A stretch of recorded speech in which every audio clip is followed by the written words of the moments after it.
पहला निर्णय ये है, बनते विनयचार्या जो इस समय गया की जेल में बंद हैं, सबसे पहले उनको बाहर निकालने का प्रयास किया जाएगा। और इसके लिए एडवोकेट भानु प्रताप जो सुप्रीम कोर्ट के वकील हैं और इस बुद्धिस्ट समन्वय संघ के और लीगल एडवाइजर टीम के मेंबर हैं, उनके नेतृत्व में सुप्रीम कोर्ट के एक वकीलों का दल वहां जाएगा और पूरी प्रक्रिया को अपने हाथ में लेकर के काम करेगा। तो ये प्राथमिकता के आधार पर निर्णय लिया गया है। बनते विनयचार्या के जेल से बाहर आते ही नागपुर के कार्यक्रम की तारीख हम तय कर देंगे। और उस तरह से आज मीटिंग खत्म हुई है, उसमें क्या फैसला लिया गया है, अब आगे क्या प्लान है? 2 दिन की जो ये बैठक थी, ये 19 प्रदेशों के प्रतिनिधियों की बैठक थी। इस बैठक में 300 से ज्यादा प्रतिनिधि आए हैं। और मैं आपकी जानकारी के लिए बता दूं, ये भिन्न संगठन के प्रतिनिधि थे। 80 से ज्यादा संगठनों के प्रतिनिधियों ने इस बैठक में भाग लिया है। तो उन सबकी सहमति से सभी संगठन के प्रतिनिधियों की आम सहमति से एक कार्य योजना बनी है कि हम सब लोग मिलकर के एक संघ का निर्माण करें, जिसका नाम दिया है बुद्धिस्ट समन्वय संघ। इस संघ की जो सबसे खूबसूरती है वो ये है कि संघ में चारों संघ शामिल हैं, भिक्षु संघ, भिक्षुणी संघ, उपासक संघ और उपासिका संघ। चारों संघ मिलकर के बाबा साहब की बौद्धमय भारत की परिसंकल्पना के लिए काम करेंगे। इस संघ का कोई अध्यक्ष नहीं है।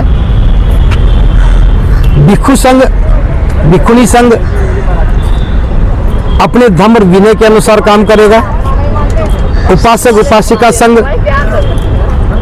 बनाए हुए नियमों के अनुसार काम करेगा। कोई भी निर्णय जब उपासक उपासिका संघ लेगा तो वो भिक्षु भिक्षुणी संघ की सहमति से होगा। जब कभी बैठक होगी तो जिस जिसको जिम्मेदारी दी जाएगी वो विशेष लोग ही उस कार्यक्रम का नेतृत्व करेंगे और उस जिम्मेदारी के साथ काम करेंगे। बाकी सभी लोग अलग अलग विषय पर अपनी अपनी जिम्मेदारी निभाते रहेंगे। ये पूरी तरह लोकतांत्रिक प्रक्रिया के तहत काम किया गया है। भिक्षु संघ का भी कोई संघ नायक नहीं होगा। जब कभी भिक्षु भिक्षुणी संघ की बैठक होगी तो धर्म और विनय के अनुसार जो सबसे वरिष्ठ है उसको उस समय के लिए संघ नायक की भूमिका में काम करने के लिए अनुरोध किया जाएगा और बैठक खत्म होने के बाद सभी अपने स्थान पर चले जाएंगे। तो ये जो प्रयास है, 68 वर्ष के बाद, बाबा साहब की दीक्षा के 68 वर्ष के बाद इतने बड़े पैमाने पर यह पहला प्रयास है जब चारों परिषद मिलकर के, चारों संघ मिलकर के एक दिशा में काम करने का निर्णय लिया है। और सबसे खूबसूरती की बात यह भी है, ये सारे फैसले सर्वसम्मति से हुए हैं। किसी विषय में कोई किसी की असहमति नहीं बनी, किसी विषय में किसी का कोई बहुत बड़ा मतभेद नहीं था। विषय रखा, अपनी बातें रखी और आम सहमति के साथ ये प्रस्ताव पास हो गया। तो मैं कह सकता हूँ आज का दिन बहुत महत्वपूर्ण है। विनयचार्या जी जेल में है, उनको रिहाई के लिए, उन्हें छुड़ाने के लिए, जमानत के लिए आप लोग क्या कर रहे हैं? इस मीटिंग में कुछ चर्चा हुई क्या इस पर? मीटिंग में चर्चा ही नहीं हुई बल्कि कार्य योजना बनी है। आज 4 बिंदुओं पर विशेष रूप से चर्चा करने निर्णय हुए हैं। पहला निर्णय ये है, बनते विनयचार्या जो इस समय गया की जेल में बंद हैं, सबसे पहले उनको बाहर निकालने का प्रयास किया जाएगा। और इसके लिए एडवोकेट भानु प्रताप जो सुप्रीम कोर्ट के वकील हैं और इस बुद्धिस्ट समन्वय संघ के और लीगल एडवाइजर टीम के मेंबर हैं, उनके नेतृत्व में सुप्रीम कोर्ट के एक वकीलों का दल वहां जाएगा और पूरी प्रक्रिया को अपने हाथ में लेकर के काम करेगा।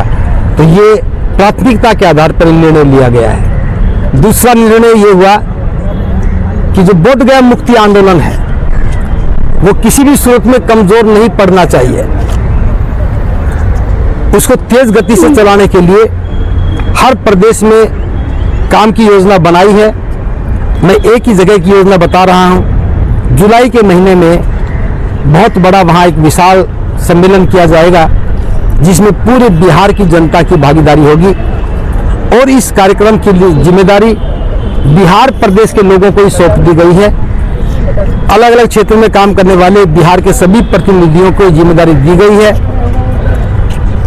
और मुझे उम्मीद है पहली बार बिहार का एक कार्यक्रम होगा जिसमें बिहार की ही जनता की भागीदारी होगी और निश्चित रूप से ये प्रयास बिहार सरकार को बाध्य करेगा हमारी बात को सुनने के लिए। पंत जी, जो कमेटी बनी है समन्वय समिति, ये राष्ट्रीय स्तर पे ही जो फैसले पारित करेगी या स्टेट, जिला या विधानसभा में भी आएगी? देखिए, अभी शुरुआत है तो शुरुआत हमने राष्ट्र से की है। जहाँ जहाँ के प्रतिनिधि हमारे पास आए, मैं नहीं कह सकता कि पूरे देश के प्रतिनिधि हैं। जैसे महाराष्ट्र से 5-4 जिलों के लोग होंगे, 7 के होंगे, तो वहाँ के लोग फिर प्रदेश स्तर पे भी काम करेंगे।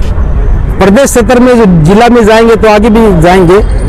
हर प्रदेश में गांव लेवल तक जाने की योजना है, लेकिन इस पर अभी बात करना जल्दबाजी होगा। जी, क्या आकाश लामा जी क्यों नहीं आए? क्या आप लोगों ने उन्हें निमंत्रण नहीं दिया था इधर आने के लिए? क्या कारण रहा? उन्होंने तो खुद इसकी घोषणा की थी। हाँ, आपका प्रश्न भी है, उत्तर भी आपने दे दिया। हमने तो उनकी घोषणा पर अमल किया है। 13 मई को बोधगया में जो बैठक हुई थी उसमें जो घोषणा हुई थी कि दिल्ली में 5 तारीख को जंतर मंतर पर प्रदर्शन किया जाएगा बीटी एक्ट को निरस्त करने के लिए, और जहां गवर्नर ने पूजा की है बौद्ध विहार में आकर के,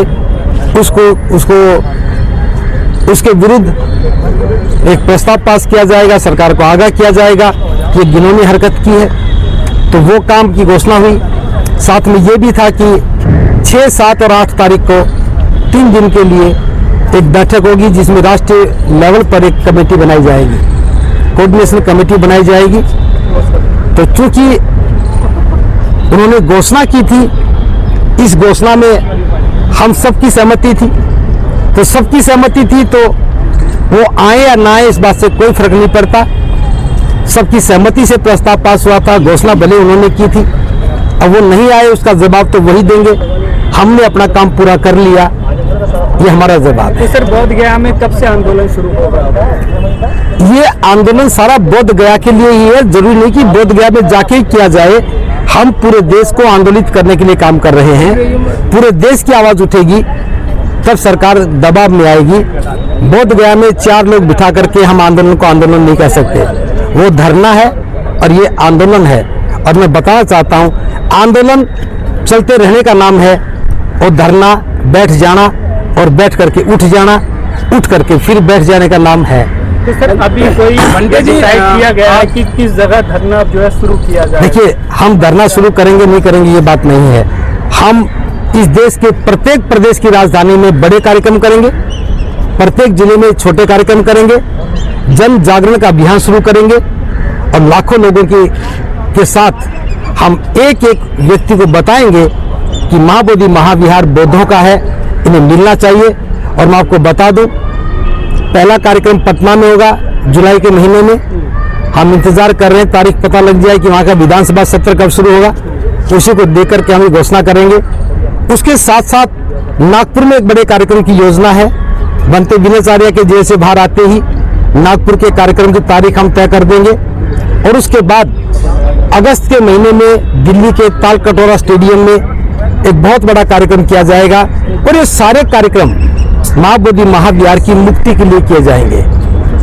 इसके साथ साथ समय के साथ साथ जो भी योजना बनेगी हम उस पर फिर दोबारा कभी चर्चा कर लेंगे। फिलहाल ये मुद्दे हैं। और एक मुद्दा ये भी है कि जो पार्लियामेंट परिसर में बाबा साहब की मूर्ति लगी थी, जिसको हटा दिया गया था, उसको पुनः वहीं पर लगवाने के लिए इस आंदोलन को और तेज किया जाएगा। ये भी प्राथमिकता के आधार पर निर्णय लिया गया है। एक लंबे समय आपने बोधगया मुक्ति आंदोलन वहाँ पर रहकर समर्थन किया था।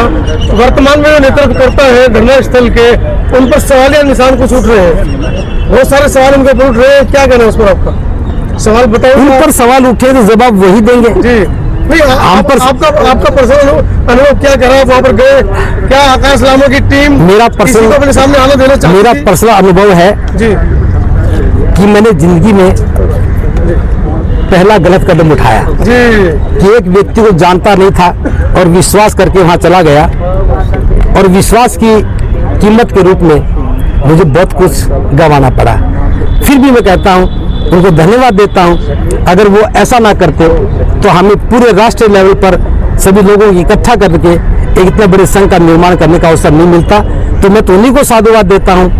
जब ठोकर लगती है तो आदमी समझ जाता है। बंदी, क्या मंशा है इस पूरे प्रकरण के पीछे उनकी बनते प्रज्ञाशील की आपको नजर आती है? देखिए, मैं फिर कहूंगा, उनका जिक्र क्यों कर रहे हो जिनका कोई अस्तित्व नहीं है? नहीं, समाज को तो बताना पड़ेगा बनते जी। वो आप बताइए, मेरे से सिर्फ ये पूछे, बनते जी आप क्या करेंगे? बंटी जी आप क्या करेंगे बताइए? समन्वय संघ भी है, अभी आंदोलन चलेगा, और ऑल इंडिया बुद्धिस्ट फोरम उनका भी आंदोलन चालू है। ऐसे में दो जगह पर यदि आंदोलन जाएंगे तो समाज में क्या मैसेज जाएगा? गुटबाजी तो दिखेंगे नहीं दिखेगी।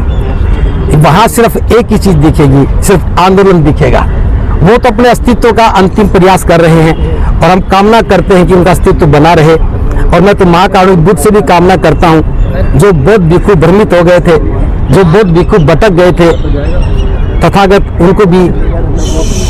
उनको भी चेतना दे, उनको भी चेतना जागृत करे, ताकि वो जो गलत काम कर रहे थे उससे दूर हट जाएं।